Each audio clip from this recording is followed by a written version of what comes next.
ఒకప్పుడు ఇతర పార్టీల్లో కొంతమంది నాయకులు 42 ఏళ్ళోళ్ళు 43 ఏళ్ళోళ్ళు 45 ఏళ్ళున్న నాయకులు వాళ్ళను యువ నాయకులు అంటే యువజన సంఘాల అధ్యక్షులుగా ఉంటే విద్యార్థి నాయకులు అంటే విద్యార్థి సంఘాల అధ్యక్షులుగా ఉంటే మేమే నవ్వుకునేటోళ్ళం ఒకప్పుడు. వీళ్ళకు జుట్టూసిపోతుంది, విగ్గులు పెట్టుకుంటున్నారు, గివీళ్ళు యువజన నాయకులేంది గివీళ్ళు విద్యార్థి నాయకులేంది అని చెప్పి నవ్వుకుంటోళ్ళం.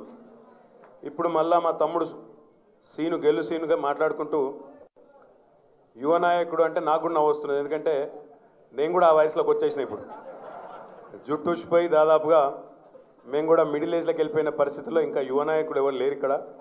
మీరుండొచ్చు విద్యార్థి నాయకులు, కానీ మేము వల్ల కూడా లేము. సోదరుడు గెల్లు శ్రీనివాస్ యాదవ్ గారికి, సుమన్ గారికి, రాకేష్ గారికి, వాసుదేవరెడ్డి గారికి, స్వామి గారికి, తుంగబాలు గారికి, వెంకటేశ్వర రెడ్డి గారికి, జహీర్ గారికి, ఇంకా వేదిక పైన ఉన్న మిత్రులందరికీ పేరు పేరున అందరికీ, పాత్రికేయ మిత్రులకు, వేదిక ముందున్న మా తమ్ముళ్ళందరికీ పేరు పేరున, రాజ్ కిషోర్కు, ఇంకా ప్రతి ఒక్కరికి కూడా పేరు పేరున, రమేష్కి, ఇంకా అందరికీ కూడా పేరు పేరున హృదయపూర్వకంగా నమస్కారాలు, శుభాకాంక్షలు. మీరు అడగచ్చు శుభాకాంక్షలు దేనికని. శుభాకాంక్షలు దేనికి అంటే మీ ఉత్సాహం, మీ ఊపు చూస్తుంటే ఖచ్చితంగా కేసీఆర్ గారు చెప్పినట్టు సెంచరీ కొట్టడం ఖాయమనే మాట నాకైతే పూర్తి విశ్వాసం కలుగుతూ ఉన్నది. మీరు భోజనం చేయలేదు నాకు తెలుసు, అందుకే ఎక్కువసేపు ఏం మాట్లాడా. సోదరులు చాలా విషయాలు చెప్పినారు. చాలా విషయాలు ప్రకాష్ గారు కూడా చెప్పడం జరిగింది.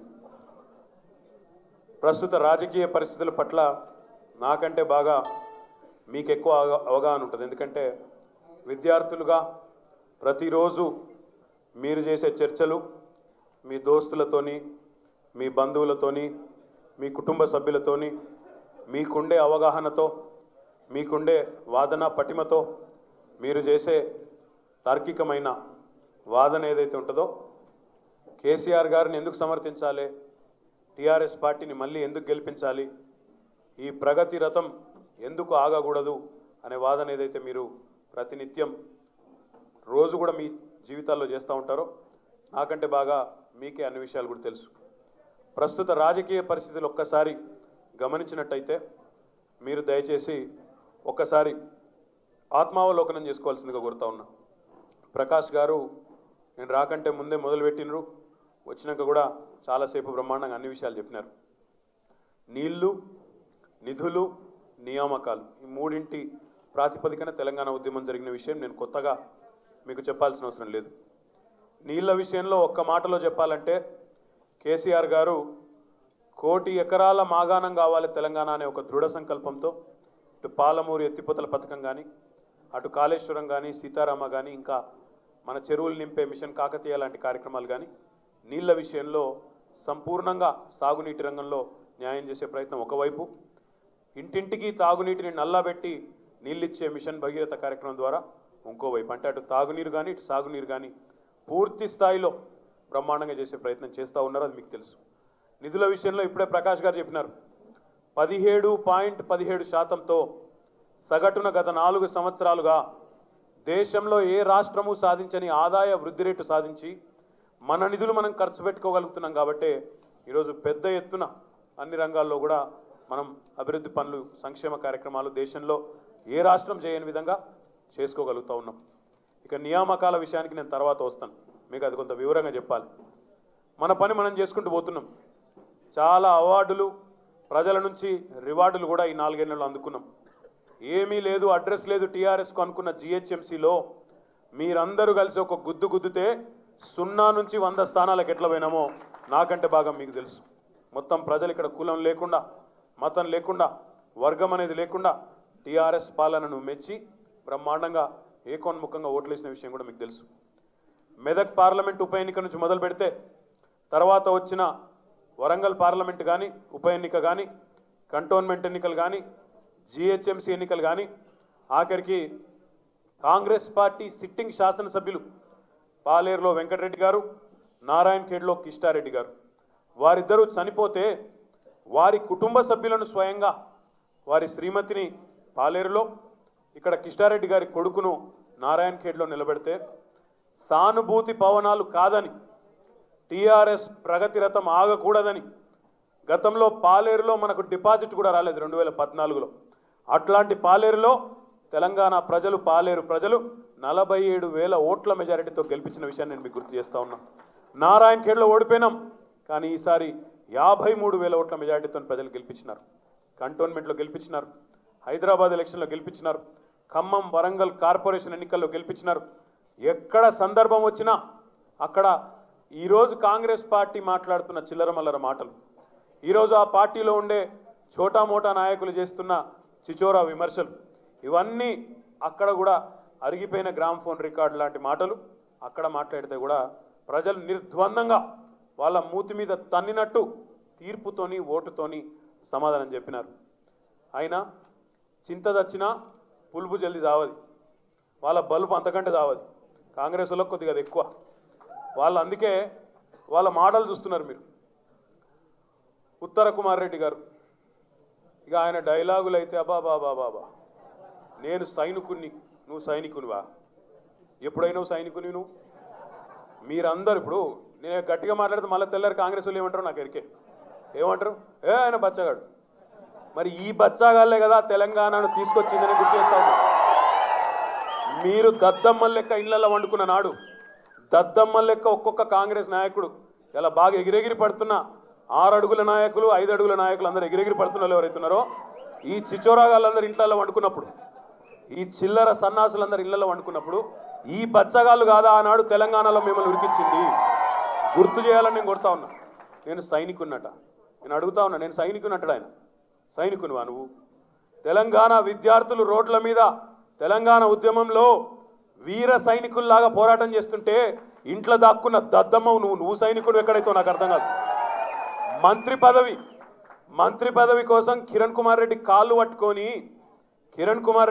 పట్టుకొని ఇంకొకడు వాంతికి చేసుకుంటే దాన్ని నాకి మంత్రి అయినోడు దద్దమ్మ ఉత్తమ్ కుమార్ రెడ్డి. ఆయన నట నేను సైనికుడిని, పెద్ద పోటుగాన్ని. నువ్వు సైనికునివి కాదు, బంట్రోతువు, ప్రెసిడెంట్ వెనుక దాక్కున్నావు. నువ్వు మాకు తెలియదు నీ సంగతి, నేను పెద్ద సైన్యాన్ని నడిపినోడిని డైలాగులు కొడుతున్నాడు ఈరోజు. ఇక ఇంకా కొంతమంది అయితే ఇక వాళ్ళ గురించి మాట్లాడితే మనది మనం తక్కువ వేసుకున్నట్టే. కానీ నాకు బాగా ఎరికే ఏమంటారంటే, మనమేమన్నా గట్టిగా అంటే మీరు బచ్చగాళ్ళు. 100% నేను చెప్తా ఉన్నా, మళ్ళీ ఏ బచ్చగాళ్ళు అయితే తెలంగాణ రాష్ట్రాన్ని సాధించుకొని వచ్చినారో ఈ విద్యార్థి వీరులు, వాళ్ళే మళ్ళీ మీకు రేపటి రోజున గుణపాఠం చెప్తారని చెప్పి కూడా మీకు విజ్ఞప్తి చేస్తా ఉన్నా. ఇంకొక మాటలో చెప్పాలంటే కాంగ్రెస్ పార్టీ ఈరోజు అవలంబిస్తున్న విధానం కానీ వాళ్ళ ఆలోచన కానీ ఒక్కసారి మీరు ఆలోచించాలి. వాళ్ళు ఏమేమి మాట్లాడుతున్నారు. ఇవాళ నేను చూసిన బట్టి విక్రమార్క గారు ఆయన అంటాడు, ఇది ఒక కుటుంబానికి ప్రజలకు మధ్యన జరుగుతున్న పోటీ. వాస్తవం, నేను కూడా ఒప్పుకుంటా. ఖచ్చితంగా ఇది ఒక కుటుంబానికి ప్రజలకు మధ్యన జరుగుతున్న పోటీ. ఏ కుటుంబం? రాహుల్ గాంధీ కుటుంబానికి తెలంగాణ ప్రజలకు మధ్యన జరుగుతున్న పోటీ. ఏ రాహుల్ గాంధీ కుటుంబం అయితే, ఏ రాహుల్ గాంధీ వాళ్ళ ముత్తాతనైతే ఆనాడు ఆంధ్రకు తెలంగాణకు ఇష్టం లేని పెళ్లి చేసిండో ఆ రాహుల్ గాంధీ కుటుంబానికి తెలంగాణ ప్రజలకు మధ్యన జరుగుతున్న పోటీ.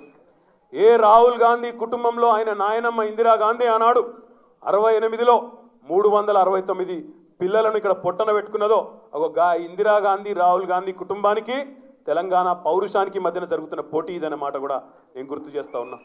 2004 నుంచి 2014 వరకు తెలంగాణ ప్రజలను రాచి రంపాన పెట్టి ఆఖరికి 100 మంది పిల్లల ఉసురు పోసుకున్న కాంగ్రెస్ పార్టీకి రాహుల్ గాంధీ కుటుంబానికి తెలంగాణ ప్రజల పౌరుషానికి మధ్యన జరుగుతున్న పోటీ అని నేను చెప్తా ఉన్నా.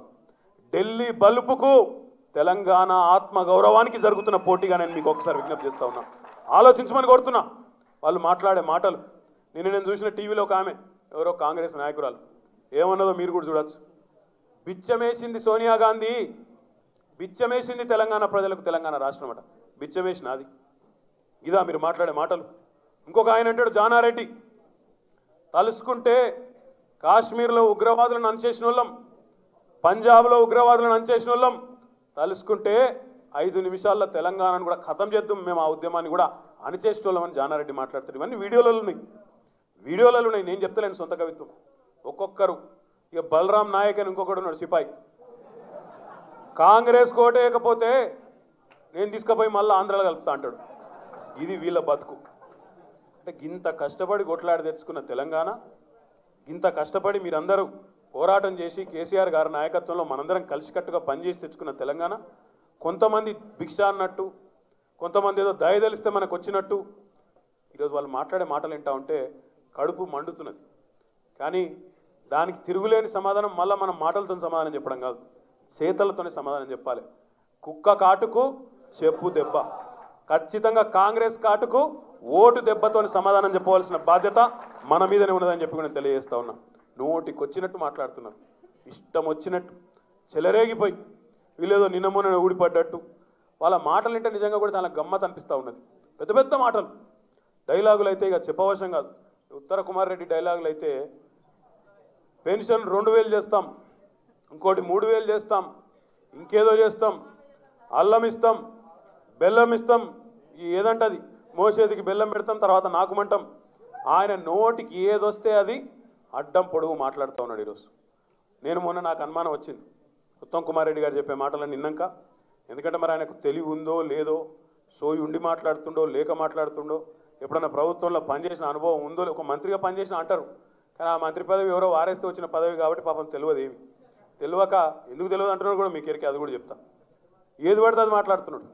నాకు అనుమానం వచ్చి మన కొంతమంది పెద్దలు ఆర్థికవేత్తలను అడిగిన, మరి ఇలా అడ్డం పొడుగు మాటలు ఇస్తున్నారు, పొరపాటున వీళ్ళు దబ్బన తప్పిదారి గెలిస్తే చేస్తుందా సార్ అని అడిగిన. వాళ్ళు మొత్తం లెక్కలేసి, మన ఆర్థిక పరిజ్ఞానం ఉన్నోళ్ళు కాబట్టి లెక్కలేసి చెప్పిండ్రు. ఒక్క తెలంగాణ బడ్జెట్ కాదు, 6 దక్షిణాది రాష్ట్రాల బడ్జెట్ మొత్తం కలిపితే కూడా ఆయన చెప్పేది మాత్రం కాదు, అయ్యే సమస్యనే లేదని వాళ్ళు చెప్పినారు. అంటే ఈరోజు కేవలం ఏదో ఒకటి చేసి ఓట్లు వేయించుకోవాలి, ఏదన్నా చేసి తిమ్మిని బమ్మిని చేసినా సరే కాంగ్రెస్ పార్టీకి ఓట్లు వేసేటట్టు ప్రజలను ఆగం చేయాలి అని ఒక చిల్లర మల్లర ప్రయత్నాలు తప్ప, ఉత్తమ్ కుమార్ రెడ్డి, ఉత్తర కుమార్ రెడ్డి గారి మాటలన్నీ కూడా ఉత్తుత్తి మాటలే తప్ప అందులో ఏమి కూడా లేదనే మాట కూడా నేను ఒకసారి మీకు తెలియజేస్తా ఉన్నాను. కానీ కేసీఆర్ గారు ఏదైనా మాట ఇస్తే ఖచ్చితంగా నిలబడతాడు, దాన్ని నిలబెట్టుకుంటాడనే ఒక విశ్వాసం ప్రజల్లో ఉంది. కాబట్టి మన మేనిఫెస్టోలో మనం పెట్టే ప్రతి హామీని బాధ్యతాయుతంగా ఎట్లా చేస్తాం, దాన్ని ఏ రకంగా చేయబోతున్నాం అనేది కూడా చెప్తామనే మాట కూడా ఈ సందర్భంగా నేను మీకు విజ్ఞప్తి చేస్తూ ఉన్నాను. ఇంకొక మాట కూడా నేను మిమ్మల్ని ఆలోచించమని కోరుతా ఉన్నాను. పొత్తులు రాజకీయాల్లో సహజం, పెట్టుకోవచ్చు, తప్పేం లేదు. కానీ దానికి ప్రాతిపదిక ఉండాలి. కొంతమంది అంటున్నారు, నిన్న మొన్న నేను చూస్తున్నా, అగో మీరు పెట్టుకోలేదా తెలుగుదేశంతో పొత్తు, మీరు పెట్టుకోలేదా కాంగ్రెస్తో పొత్తు అని మాట్లాడుతున్నారు. వాస్తవమే, 2004లో ఆనాడు స్వయంగా సోనియా గాంధీ దిగివచ్చి భారత కాంగ్రెస్ పార్టీ అధ్యక్షురాలుగా తెలంగాణ గడ్డ మీద నిలబడి రాష్ట్రంలో కేంద్రంలో గెలిస్తే తెలంగాణ ఇస్తా అని మాట ఇస్తే, బహిరంగంగా ముందుకొచ్చి మాట ఇస్తే మనం పొత్తు పెట్టుకున్నాం, తెలంగాణ కోసం పొత్తు పెట్టుకున్నాం. 2009లో తెలంగాణకు బద్ధ వ్యతిరేకి, సమైక్యాంధ్రను బలంగా కోరుకున్న వ్యక్తి చంద్రబాబు నాయుడు. ఆయన మెడలు వంచి, ఆయన పాలిట్ బ్యూరోలో తీర్మానం చేయించి, కేంద్ర ప్రభుత్వానికి ఉత్తరం రాయించి తెలంగాణకు తెలుగుదేశం కూడా అనుకూలం అని చెప్తే మన దారిలోకి వస్తే ఆయన మెడలు వంచి మన దారిలోకి తెచ్చుకొని పొత్తు పెట్టుకున్నాం తప్ప ఆషామాషిగా వాళ్ళు ఆడిచినట్టు ఆడలే. అట్లా మనం 2004లో పెట్టుకున్నాం, 2009లో పెట్టుకున్నాం. తెలంగాణ కోసం ఒక్కొక్క పార్టీని ఒప్పించే క్రమంలో ఒక్కొక్క ఎన్నికను ఒక్కొక్క మెట్టుగా వాడుకుంటూ ఈ అవకాశవాద పార్టీలన్నింటినీ కూడా తెలంగాణకు అనుకూలంగా మెడలు వంచి ఒప్పించినాం. మరి ఈరోజు నేను అడుగుతున్నా, ఏ ప్రాతిపదికన మీ పొత్తున్నది? మహాకూటమేట. కోదండరామ్ సార్ అంటే అన్నిటికన్నా గమ్మత్ ఏంటంటే, కోదండరామ్ సార్ ఆయన అంటున్నాడు, తెలంగాణ అమరుల ఆకాంక్షలే ఎజెండాగా అలా కూటమిటదట. నేను అడిగిన కోదండరామ్ సార్ని ఇప్పటివరకు జవాబు రాలే. ఏ అమరవీరుడి కుటుంబం వచ్చి నిన్ను అడిగింది?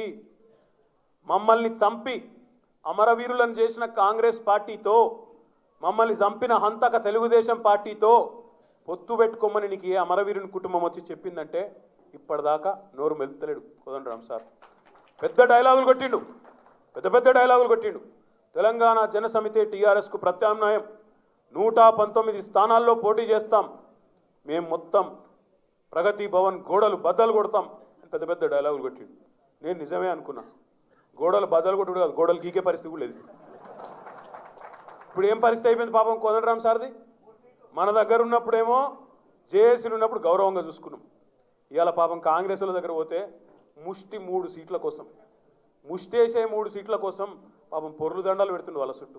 అయ్యా 3 సీట్లు ఇవ్వండి, అయ్యా 3 సీట్లు ఇవ్వండి దేవిరించే పరిస్థితి వచ్చింది ఈరోజు. ఆయన ఆత్మగౌరవాన్ని తాకట్టు పెట్టచ్చు కాంగ్రెస్ పార్టీకి, కానీ దానికి అమరుల ముసుగు తొడిగి ఏదైతే చిల్లరమల్లర మాటలు మాట్లాడుతున్నాడో దయచేసి గౌరవాన్ని తగ్గించుకోకు, పోగొట్టుకోకని చెప్పి కోదండరామ్ సార్కి నేను విజ్ఞప్తి చేస్తున్నా. నీకు జనంలో బలం ఉంటే నువ్వు మొన్నటిదాకా కొట్టిన డైలాగులు ఏవైతున్నాయో రుజువు చేసుకో. అంత గొప్ప తెలంగాణ జనసమితి అని పేరు పెట్టుకున్నావు కదా, మరి అది జనసమిత, జనం లేని సమిత ఏదో ఒకటి తేలిపోతుంది. బయటికి రా, నిలబడు, 119 స్థానాల నిలబడు.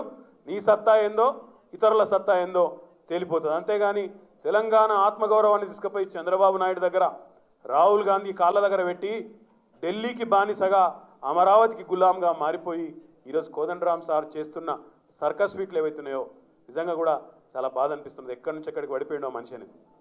అదే రకంగా తమ్ముడు చెప్తున్నాడు తెలంగాణ జనసమితి కాదు అది కాంగ్రెస్ భజన సమితి అని చెప్తున్నాడు. అట్లా తయారండి ఇలా పాపం ఆయన. అంటే ఈ మాట ఎందుకంటా ఉన్నా అంటే మీరు ఆలోచన చేయాలా, ఏ ప్రాతిపదికన పొత్తు పెట్టుకుంటున్నావు నువ్వు? అన్నిటికన్నా ముఖ్యంగా ఒక్క మాట మీరు దయచేసి జాగ్రత్త వినాలి, మీరు దయచేసి చర్చ పెట్టాలి, 10 మందిలో పెట్టాలి. చంద్రబాబు నాయుడు ఈ 4 ఏళ్లలో ఆంధ్రప్రదేశ్ రాష్ట్ర ముఖ్యమంత్రిగా మన ప్రాజెక్టులన్నిటికీ వ్యతిరేకంగా కేసీఆర్ గారేమో నీళ్లు జల్దీ రావాలి, అట్లయితేనే మన రైతులు సంతోషపడతారు, మన పిల్లలు బాగుపడతారు, వ్యవసాయం బ్రహ్మాండంగా జరుగుతుంది, వ్యవసాయం పండుగ అవుతుందనే ఉద్దేశంతో కేంద్ర ప్రభుత్వానికి లిఖితపూర్వకంగా డిమాండ్ చేసిన మాట వాస్తవం కాదా? సీతారామ ప్రాజెక్టు ఖమ్మం జిల్లాలో లక్షల ఎకరాలకు నీళ్ళు ఇచ్చే ప్రాజెక్టు, దాన్ని అడ్డుకోవాలని ఉత్తరం రాసిన మాట వాస్తవం కాదా? ఒక్కసారి మీరు ఆలోచన చేయాలి. పొరపాటున్నో ప్రజల గ్రహపాటున్నో ఈ దిక్కుమాలిన కూటమి అధికారంలోకి వస్తే ఏమైతాయి ఈ ప్రాజెక్టులు?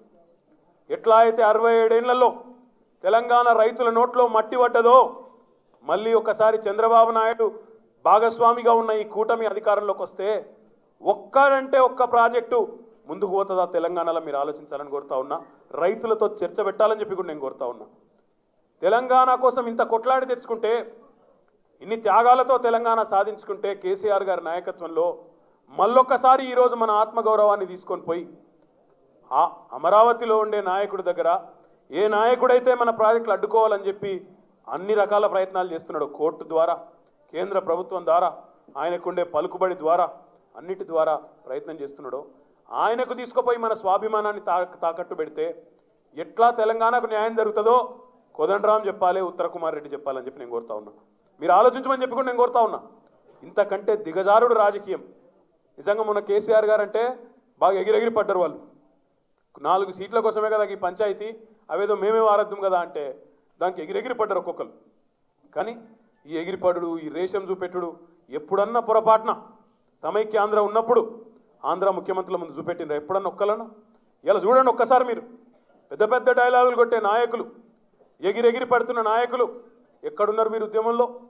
జానారెడ్డి గారు ఆనాడు హోంమంత్రిగా మనందరినీ అరెస్ట్ చేయించిన నాయకుడు, ఉత్తమ్ కుమార్ రెడ్డి గారు ఆనాడు హౌసింగ్ మంత్రిగా తెలంగాణ పిల్లలు ఉద్యమంలో ఆనాడు ఉరుకులాడుతుంటే దెబ్బల పాలవుతుంటే ఉత్తమ్ కుమార్ రెడ్డి గారు ఒకవైపు హౌసింగ్ కుంభకోణంలో, ఇంకోవైపు కోదాడకు నోట్ల కట్టలు పంపించే క్రమంలో చాలా బిజీగా ఉన్న నాయకుడు. ఇక మిగతా నాయకుల సంగతి అయితే నేను చెప్పాల్సిన పని లేదు. రైఫిళ్ళు పట్టుకొని తెలంగాణ ప్రజల మీద యుద్ధానికి పోయినట్టు సన్నాసులు కొంతమంది, వాళ్ళే మళ్ళీ మొన్న నోట్ల కట్టలతో అడ్డంగా దొరికిపోయిన వాళ్ళు కొంతమంది. కానీ దొంగకు నోరెక్కువ అన్నట్టు నోరెక్కువ వేసుకొని మళ్ళీ వీళ్ళు ఎక్కువ పెడతాడు. ఓ డామ్ డూమ్ ఎగిరెగిరి పడు. దయచేసి మీరు కొన్ని విషయాలు ఆలోచన చేయాలి. ఇవాళ దేనికి నిలబడ్డారు వీళ్ళందరూ కలిసి? చంద్రబాబు నాయుడు, ఏ చంద్రబాబు నాయుడు గారైతే ఈరోజు తెలంగాణ ఎట్టి పరిస్థితుల్లో ముందుకు పోకూడదనే ఒక జిద్దుతో తెలంగాణలోని ప్రగతిని ఎట్టి పరిస్థితుల్లో ఆపాలనే ప్రయత్నం చేస్తూ ఉన్నాడు, ఆ చంద్రబాబు నాయుడికి అడుగులకు మడుగులొత్తుతూ ఆయనకు దాసోహం అంటూ తెలంగాణ ఆత్మగౌరవాన్ని తాకట్టు పెట్టడానికి మీకు సిగ్గు లేకపోవచ్చు, మీకు లజ్జ లేకపోవచ్చు, మీకు రేషం లేకపోవచ్చు. కానీ తెలంగాణలోని కోట్లాది మంది బిడ్డలకు ఖచ్చితంగా స్వాభిమానం ఉంది, ఆత్మగౌరవం ఉంది. ఎట్టి పరిస్థితుల్లో మీరు రాజీ పడ్డట్టు మన ప్రజలు రాజీ పడరనే సందేశాన్ని గట్టిగా ఈ మహాకూటమికి ఇవ్వాల్సిన అవసరం ఉందని చెప్పి కూడా నేను మీకు విజ్ఞప్తి చేస్తూ ఉన్నా. ఇంకొక మాట కూడా మీరు ఆలోచించాలని చెప్పి నేను కోరుతా ఉన్నా. తెలంగాణలో ఈరోజు జరుగుతున్న రాజకీయాన్ని మీరు గమనించినట్టయితే వాళ్ళు చేస్తున్న ప్రయత్నం వల్ల ఒక్కటే, ఎట్టి పరిస్థితుల్లో కేసీఆర్ గారిని బద్నాం చేయాలి, నేను అడుగుతున్నా, ఎందుకు దించాలా కేసీఆర్ గారిని? ఏమేం మాటలు మాట్లాడుతున్నారు మీరు? వేగంగా బ్రహ్మాండంగా ఈరోజు ఇరిగేషన్ ప్రాజెక్టులను ఉరికిస్తున్నందుకు దించేయాలనా? మీరు కరెంటు లేని రాష్ట్రాన్ని అప్పజెప్పిపోతే ఈరోజు కాలరెగరేసుకునే విధంగా తెలంగాణలోని ప్రతి ఒక్కరికి, ఆఖరికి రైతులతో సహా 24 గంటల నాణ్యమైన ఉచిత విద్యుత్తును అందిస్తున్నందుకు దించేయాలనా? లేదా దేశంలో ఇప్పటికున్న ప్రధాన మంత్రులు, ముఖ్యమంత్రులు వందల సంఖ్యలో పనిచేసినారు, కానీ ఎవ్వరు ఆలోచించని విధంగా ఎకరానికి 8,000 రూపాయలు పెట్టుబడిచ్చి రైతన్నకు వ్యవసాయం దండుగా అన్న చంద్రబాబు ఆనాడుంటే పండుగ చేసి చూపెట్టినందుకు ఈరోజు కేసీఆర్ గారిని దించేయాలనా? లేదా ఎరువులు విత్తనాల కోసం ఆనాడు మీరు లాఠీ ఛార్జీలు చేయించే పరిస్థితి ఉంటే ఈరోజు ఎరువులు విత్తనాలు సకాలంలో అందించి 17,000 కోట్ల రుణమాఫీ చేసి బ్రహ్మాండంగా రైతుల కోసం ఇది రైతు రాజ్యం, రైతు బంధు రాజ్యం అనే దిశగా ఒక అద్భుతమైన పరిస్థితిని తీసుకొచ్చినందుకు దించేయాలనా? ఎందుకు దించేయాలి? ఆసరా పెన్షన్లు ఇచ్చినందుక? సన్న బియ్యం పిల్లలకు పెడుతున్నందుక? కేజీ టు పీజీలో భాగంగా 700 గురుకుల పాఠశాలలు పెట్టినందుక? లేదా బ్రహ్మాండంగా 2004 నుంచి 14 వరకు మనకంటే ముందు 10 సంవత్సరాల్లో అప్పటి కాంగ్రెస్ ప్రభుత్వాలు తెలంగాణ ప్రాంతంలో 10,000 ఉద్యోగాల నియామకం చేస్తే కేవలం 4 ఏళ్లలోనే 40,000 ఉద్యోగాలు భర్తీ చేసినందుకు దించేయాలనా? అంటే మీరు ఏడాదికి 1000 ఉద్యోగాలు మీరు భర్తీ చేస్తే ఈ 4 ఏళ్లలో ఏడాదికి 10,000 ఉద్యోగాలు భర్తీ చేసినందుకు కేసీఆర్ గారిని దించేయాలనా? దేనికి దించేయాలని అడుగుతా ఉన్నా నేను. ఎన్నో మాటలు మాట్లాడుతూ ఉన్నారు. దయచేసి అన్నీ ఆలోచించాలని చెప్పి కూడా నేను కోరుతా ఉన్నా. ఇంకొక మాట కూడా దయచేసి మీరందరూ కూడా క్షేత్రంలో చర్చకు పెట్టాలని నేను చెప్పి కోరుతా ఉన్నా. నియామకాల విషయంలో కూడా, ఉద్యోగాల విషయంలో కూడా విపరీతమైన ప్రచారం చేస్తూ ఉన్నారు. ఇంటింటికి ఉద్యోగం ఇస్తా అన్నాడు కేసీఆర్, కానీ ఏ ఇంటికి ఇచ్చిండు అని మాట్లాడుతున్నారు. మళ్ళొక్కసారి నేను చెప్తా ఉన్నా, ఎక్కడ కూడా మనం పొరపాటున అట్లాంటి మాట అనలేదు. 1,00,000 పైచిలకు ఉద్యోగాలు తెలంగాణలో ప్రభుత్వ రంగంలో మనం భర్తీ చేస్తామని చెప్పినట్టే ఇగో నాకు ఇక్కడ అంకెలతో సహా ఉన్నది. రాష్ట్రంలో మొత్తం ఖాళీలు ఉద్యోగాల్లో ప్రభుత్వ రంగంలో 128,274 ఉద్యోగాలు. అందులో మొత్తం మన ఆర్థిక శాఖ అనుమతి ఇచ్చి భర్తీ ప్రక్రియను ప్రారంభించమని పచ్చజెండా ఊపింది 102,217 ఉద్యోగాలకు. అందులో ఇప్పటికే మనం టీఎస్పీఎస్సీ ద్వారా 87,346 ఉద్యోగాలకు నోటిఫికేషన్లు ఇచ్చినాం. దగ్గర 40,000 ఉద్యోగాల భర్తీని పూర్తి చేసినాం. మిగతాయి కూడా మనం వేగంగా చేద్దామనే ప్రయత్నంలో ఉంటిమి. గుర్తు చేస్తా ఉన్నా మీకు, టీఎస్పీఎస్సీ కొత్తలో ఏర్పడ్డ నాడు సిలబస్ కమిటీ వేసుకున్నాం. ఇలా బాగా మాట్లాడుతున్న కోదండరాం సార్ కూడా సిలబస్ కమిటీలో ఉండే. సిలబస్ కమిటీలో కోదండరాం సార్ ఉండే, హరగోపాల్ సార్ ఉండే. వాళ్ళకి సిలబస్ రూపొందించేందుకే దగ్గర 8-9 నెలలు పట్టింది. ఈరోజు ఆయన మాట్లాడుతున్నాడు జల్దీ చేయాలి. ఇంకొక మాట కూడా మీరు ఆలోచించాలి. కేసీఆర్ గారు తప్ప పొరపాటున ఎవడన్నా కాంగ్రెస్ నాయకుడు సీఎం ఉంటే 95% ఉద్యోగాలు స్థానికంగా వచ్చే అవకాశం ఉంటుండేనా ఒకసారి మీరు ఆలోచించాలని చెప్పి నేను కోరుతా ఉన్నా. కాంగ్రెస్ నాయకులు ఎవరైనా సరే ఢిల్లీకి గులాములు. ఢిల్లీ ఎంత చెప్తే అంత, సిట్ అంటే సిట్టు, స్టాండ్ అంటే స్టాండ్. గవాళ్ళు పొరపాటున కూడా ఢిల్లీలో ప్రధానమంత్రినో వాళ్ళ పార్టీ అధ్యక్షుడినో డిమాండ్ చేసి, కమాండ్ చేసి తెచ్చే పరిస్థితి ఉంటుందా? ఉండదు. అంత దమ్ము ఉండదు. ఒక దమ్మున్న ముఖ్యమంత్రి కాబట్టి, ఒక ఆలోచనను ముఖ్యమంత్రి కాబట్టి, తెలంగాణ ఉద్యమాన్ని 14 ఏళ్ళు నిర్విరామంగా నడిపిన నాయకుడు కాబట్టి కేసీఆర్ గారికి ఉన్న అవగాహన, కేసీఆర్ గారికి ఉన్న లోతు, ఆయనకున్న కమిట్మెంటు వీళ్ళకి ఎవరికైనా ఉంటుందా ఒక్కసారి మీరు ఆలోచించాలని కోరుతా ఉన్నా. ఇవన్నీ కాదు, ఈరోజు నేను నిజంగా సంతోషపడుతున్నా. కాంగ్రెస్ తెలుగుదేశం పొత్తు పెట్టుకునే అంటే నేను నిజంగా చాలా సంతోషపడ్డా. వాళ్ళు ఏమైనా దెబ్బన పొత్తించకపోతుందేమో పెట్టుకోవాలని చెప్పి కూడా నేను విజ్ఞప్తి చేస్తున్నా. ఎందుకంటే ఇది మామూలు అవకాశం కాదు. 67 ఏళ్ళు మనకు నరకం చూపెట్టిన ఇద్దరికి 20 చంపేందుకు వాయిల్ కట్టతో ఒకటే దెబ్బతో కొట్టేందుకు అద్భుతమైన అవకాశం వచ్చింది. ఒక్క దెబ్బకు 2 కాదు 4 పిట్టలు కొట్టచ్చు. ఒక్క దెబ్బకు 4 పిట్టలను కొట్టే అవకాశం మామూలుగా రాదు, ఇలా వచ్చింది. వస్తాయి డెఫినెట్గా. 4 కాకపోతే ఇంకో 10 మందిని చేర్చుకొని ఇంకో 2-3 పార్టీలు కూడా మాట్లాడుతున్నాయి, వాళ్ళని కూడా కలుపుకుంటామన్నారు. ఇంకో 2-3 కాదు, ఇంకో 20-30 పార్టీలను కూడా కలుపుకోండి, మాకేం అభ్యంతరం లేదు. ఎప్పుడో రజనీకాంత్ చెప్పిండు, ఏం చెప్పిండు? సింహం ఎప్పుడు సింగల్గానే వస్తుంది, గుంపులుగా ఏమొస్తుందో నేను చెప్పా. మళ్ళీ తెల్లారినా మేము కేసు పెడతాం, మళ్ళీ ఏమన్నా అంటే కేసు పెడతారు, అదో బాధ. కాబట్టి నేను అది చెప్పా. కానీ మనం భయపడేది లేదు. ఒక్కటి ఆలోచన చేయాలి మీరు. పొరపాటున ఒక్క నిమిషం అనుకోరు, మీరు కూడా చర్చ పెట్టాలి గ్రామాల్లో. ఒక్క నిమిషం అనుకోండి, అయ్యేది లేదు పోయేది లేదు కానీ అనుకోరు. ఒక్క నిమిషం పొరపాటున ఈ దాన్ని మహాకూటమి అంటే నాకు అందుకు మనసు ఒప్పుతలేదు నాకు. అది మహాకూటమి కాదు, మనోళ్ళు రకరకాల పేర్లు చెప్తారు. మాయాకూటమి నొగలు, స్వాహాకూటమి నొగలు, ద్రోహకూటమి నొగలు.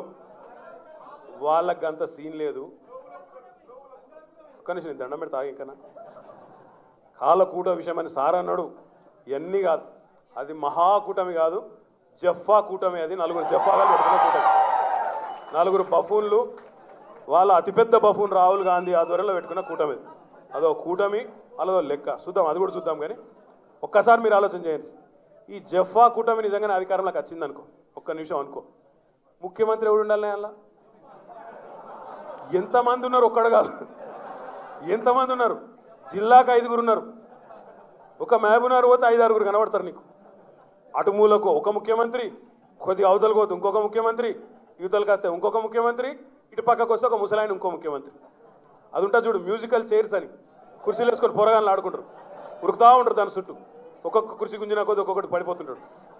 అట్లా వీళ్ళకిన దబ్బన 60 నెలలు అధికారం ఇస్తే నాకైతే మొత్తం విశ్వాసం ఉంది 3 నెలలకు ఒకటి చొప్పున పంచుకుంటారు. ఆ 3 నెలలు కూడా ఎవడు ఉండాలో వీళ్ళు తెలుసుకోలేరు. మళ్ళీ ఎవడు తెలుసాలే? ఢిల్లీ. అందుకే అడుగుతా ఉన్నా నేను, సీల్డ్ కవర్ నుంచి వచ్చే సీఎం కావాలన్నా, తెలంగాణ మట్టిలో పుట్టిన సింహం లాంటి సీఎం కావాలని ఆలోచన చేయాలా? 67 ఏళ్ళు రైతులను కాల్చుకొని తిన్న రాబందులు కావాలన్నా, ఈరోజు వ్యవసాయాన్ని పండుగ చేసిన రైతు బంధు కావాలన్నా చర్చ పెట్టాల్సిన అవసరం ఉంది. 67 ఏళ్ళు కరెంట్ ఇవ్వకుండా సతాయించిన వాళ్ళు కావాలన్నా, రైతులకు 24 గంటల ఉచిత విద్యుత్ అందిస్తున్న నాయకుడు కావాలా? ఉచిత విద్యుత్ అందిస్తున్న పార్టీ కావాలన్నా? తెలంగాణకు ఫ్లోరోసిస్ను పరిచయం చేసి 2 లక్షల మందిని జీవోత్సవాలు చేసిన చిల్లర పార్టీలు కావాలన్నా? లేదా ఇంటింటికి తాగునీరిచ్చి ఈరోజు ప్రతి నీటి బొట్టులో కనబడుతున్న మన నాయకుడు కావాలన్నా? ప్రజలను అడగవలసిన అవసరం ఉంది. తెలంగాణ బిడ్డలను గతంలో కాల్చి చంపిన వాళ్ళు కావాలన్నా? లేదా తెలంగాణ పిల్లల్ని పువ్వుల్లో పెట్టుకొని చూసుకుంటూ మీ బాగోగుల కోసం వచ్చే తరం కోసం పనిచేస్తున్న నాయకుడు కావాలన్నా? ఆలోచించవలసిన అవసరం ఉంది. ఖచ్చితంగా ఇది రాహుల్ గాంధీ కుటుంబానికి, ఢిల్లీ బలుపుకు, తెలంగాణ ఆత్మగౌరవానికి, తెలంగాణ ప్రజలకు మధ్యన జరుగుతున్న పోటీగానే నేను చూస్తా ఉన్నా. 100కు 100%. ఏ ఢిల్లీ అయితే 50 ఏళ్లకు పైగా మనని సాధించుకొని తిన్నదో, ఏ ఢిల్లీ అయితే తెలంగాణను వేధించుకొని ఆఖరికి దిక్కు లేక ఇయ్యకపోతే కాంగ్రెస్ పార్టీ ఈపు చింతపండు అవుతుందని చెప్పి మీరు హెచ్చరిస్తే గప్పుడు దిగొచ్చిందో, ఆ ఢిల్లీకి మన పౌరుషానికి మధ్యన జరుగుతున్న పోటీ ఇది. సామాన్యమైన పోటీ కాదు ఇది. అందరు కలిసి వస్తారు వాళ్ళు, ఏం పర్వాలేదు, అందరినీ కలిపి రౌండప్ చేసి ఒక్కడేసారి ఉతికితే మళ్ళీ అడ్రస్ లేకుండా పోవాలి. అట్లాంటి పరిస్థితుల్లో ఈ ఎన్నికలు జరగాలని నేను కోరుకుంటా ఉన్నా. ఖచ్చితంగా వాళ్ళు కలవాలి. కలవకపోతే మనమే బలవంతంగా కలపాల, అంతేగాని ఇసుకపోనియద్దు వీళ్ళని. ఎందుకంటే వీళ్ళు ఒక్క దగ్గర ఉంటేనే మళ్ళీ ఈజీ అవుతుంది మనకు కూడా, లేకపోతే కొంత కన్ఫ్యూజన్ ఉంటుంది. కాబట్టి తప్పకుండా వాళ్ళు కలవాలి, వాళ్ళందరూ మంచి కలిసి రావాలి, ప్రజలు కూడా కలిసికట్టుగానే బుద్ధి చెప్పాలని చెప్పి కూడా నేను మనసారా కోరుకుంటా ఉన్నా. మీ అందరికీ నేను చేసే విజ్ఞప్తి ఒకటే, మన ప్రయాణం ఇప్పుడే ప్రారంభమైంది. మొదటి 4 ఏళ్ళు ఇప్పుడిప్పుడే మనం కొన్ని వ్యవస్థలను చక్కదిద్దుకుంటూ కరెంటు బాగు చేసుకున్నాం, తాగునీరు, ఇంటింటికి నీళ్ళు ఇచ్చేది మనం ఎన్నికలకు పోయే నాటికి డెఫినెట్గా అయిపోతుంది. మనం ఏం అనుమానం పెట్టాల్సిన అవసరం లేదు. మన నాయకుడు ఇచ్చిన మాట కూడా నెరవేరుతుంది. ఎలక్షన్లు మరి ఇవాళ చెప్తారంటారు, ఇవాళ చెప్తారో వచ్చే వారం చెప్తారో ఎప్పుడు చెప్తారో, కానీ ఎప్పుడు చెప్పినా ఎలక్షన్ అయ్యేటప్పుడు అవుతుంది. నెల ముందో వెనకనో అటో ఇటో ఎలక్షన్ అవుతుంది. ఆ తేదీ నాటికి ప్రజలు డబ్బాలలో ఓట్లేసే నాటికి తప్పకుండా ఇంటింటికి నీళ్ళు ఇచ్చే కార్యక్రమం కూడా పూర్తి అవుతుంది.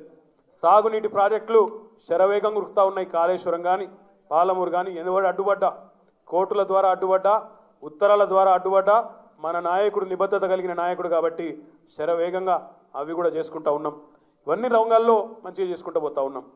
Telangana state public service commission కూడా ఒక్కసారి బేరీ చేసుకోవాలి. ఒకప్పుడు ఆంధ్రప్రదేశ్ పబ్లిక్ సర్వీస్ కమిషన్ ఎట్లుండే, ఈరోజు మన తెలంగాణ పబ్లిక్ సర్వీస్ కమిషన్ ఎట్లుంది ఆలోచన చేయాలి. ఆంధ్రప్రదేశ్ పబ్లిక్ సర్వీస్ కమిషన్ అంటే ఏపీపీఎస్సీ అంటే కుంభకోణాలమయం.